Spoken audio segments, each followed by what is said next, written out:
Dear friend, welcome to our channel AEH.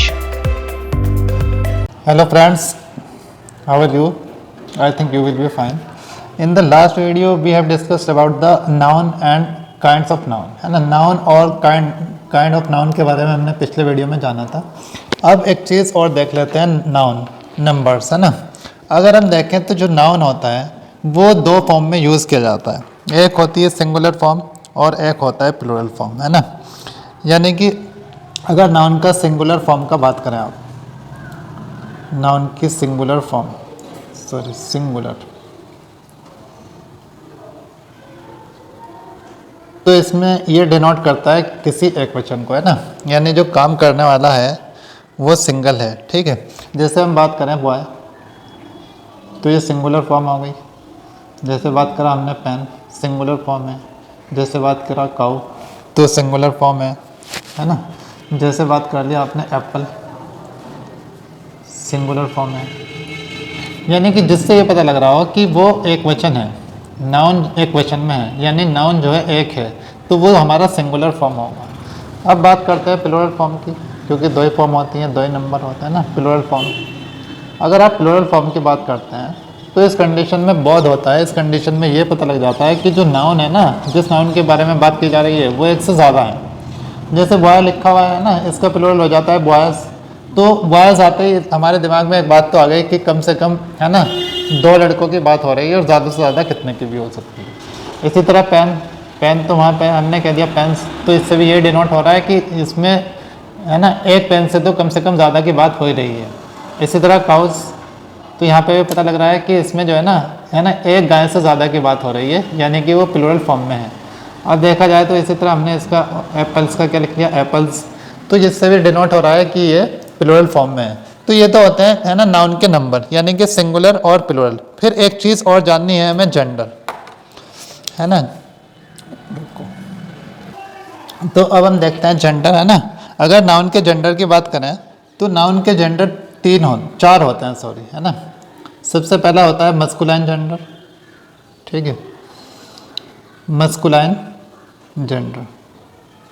इससे हमें यह पता लगता है कि जो हमारा नाउन है ना वो मेल है ना. अगर नाउन मेल होता है तो इसमें क्या होता है, वो मस्कुलाइन जेंडर होता है. यानी नाउन के पुरुष होने का, नाउन के पुरुष, है ना, पुरुष होने का बोध होता है. यानी कि ये पता लगता है कि वो जो नाउन है ना वो पुरुष है, उसका बोध होता है, ठीक है. जैसे कि हम बात कर लेते हैं बॉय, तो भैया ये हो गया मस्कुलाइन जेंडर, है ना. जैसे कि हम बात कर लेते हैं पीकॉक, मोर, है ना, ये क्या हो गया, मस्कुलाइन जेंडर हो गया. जैसे कि हम बात कर लेते हैं आगे, देखो किंग, है ना, किंग, ये मस्कुलाइन जेंडर हो गया.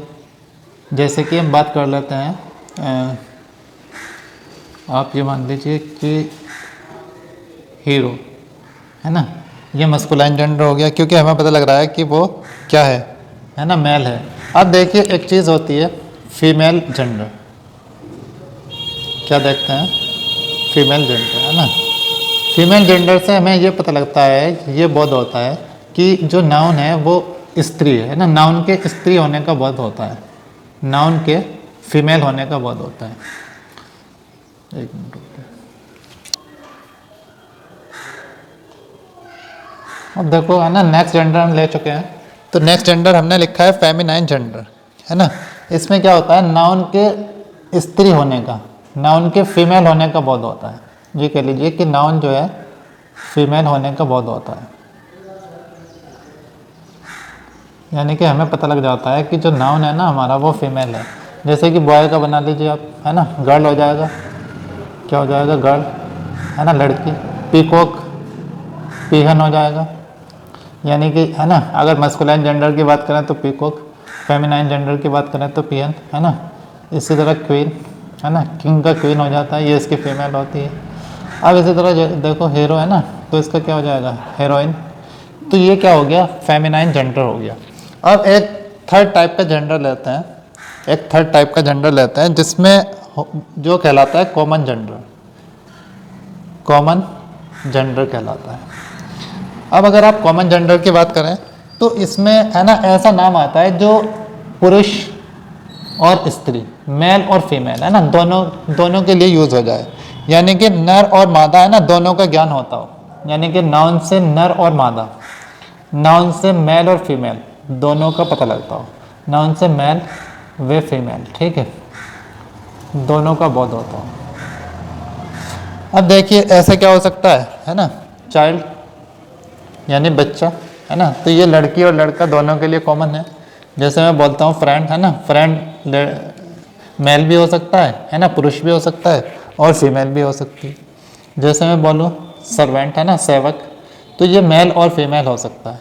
लेकिन यूजुअली हम क्या करते हैं, जो फीमेल सर्वेंट होती है, सॉरी यहाँ पे मैं फीमेल लिखना पड़ेगा, जो फीमेल सर्वेंट होती है तो हम क्या लगा देते हैं, मेड सर्वेंट लगा देते हैं। लेकिन ये ध्यान रखिए ये कॉमन है ना, कॉमन है, दोनों के लिए यूज हो सकता है। उसके बाद बात करते हैं हम थीफ, तो भैया ये भी क्या हो गया है ना, ये हो गया है हमारा कॉमन नाउन। यानी कॉमन नाउन से ये पता लगता है कि वो है ना मर्द और औरत, यानी कि पुरुष और स्त्री, ये कह लीजिए मेल और फीमेल, दोनों में से कोई भी हो सकता है, दोनों के लिए वो नाम जो है यूज़ होता है। तो ऐसा जेंडर क्या कहलाता है, हमारा कॉमन जेंडर कहलाता है ना। अब एक फोर्थ वन बचा है हमारे पास, वो भी देख लेते हैं, that is called neutral gender. उसको हम न्यूट्रल जेंडर के नाम से जानते हैं, न्यूट्रल जेंडर है ना। इसमें देखिए हमें जो नाउन है ना, उसके नाम से ये पता लगता है कि वो चीज़ जो है निर्जीव है ना, लाइफलेस, यानी कि नाउन के लाइफलेस होने का ज्ञान होता है, नाउन के लाइफलेस है ना, लाइफलेस होने का पता लगता है। हमें पता लगता है कि नाउन जो है वो लाइफलेस है। जैसे कि हम बात करें है ना, बुक ये लाइफलेस होती है ना, पेन लाइफलेस है, ठीक है। अब उसके बाद बात कर लेते हैं आगे, पेपर है ना, ये भी क्या होता है, लाइफलेस होता है, ठीक है। किसी भी चीज़ की बात कर लीजिए, जैसे आप टीवी कह दो है ना, लाइफलेस होता है, रूम कह दीजिए लाइफलेस होता है ना, ठीक है। अब भैया अगर मैं प्लांट कहूँ तो प्लांट को आप मानेंगे कि ये तो जो है ना क्या बोलते हैं, निर्जीव नहीं होता, सजीव होता है, क्योंकि साइंस के हिसाब से तो यही रहता है। लेकिन प्लांट को आप इंग्लिश में जो है न्यूट्रल जेंडर में लिख सकते हैं। तो हमने ये देखा है कि जो जेंडर होते हैं वो 4 तरह के होते हैं। फर्स्ट वन मस्कुलाइन जेंडर होता है, जिससे ये पता लगता है कि जिस नाउन की बात की जा रही है वो पुरुष है।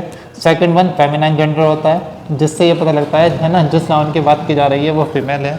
और थर्ड वन हमारा कॉमन जेंडर होता है, जिससे ये पता लगता है कि वो मेल और फीमेल दोनों में से कुछ भी है।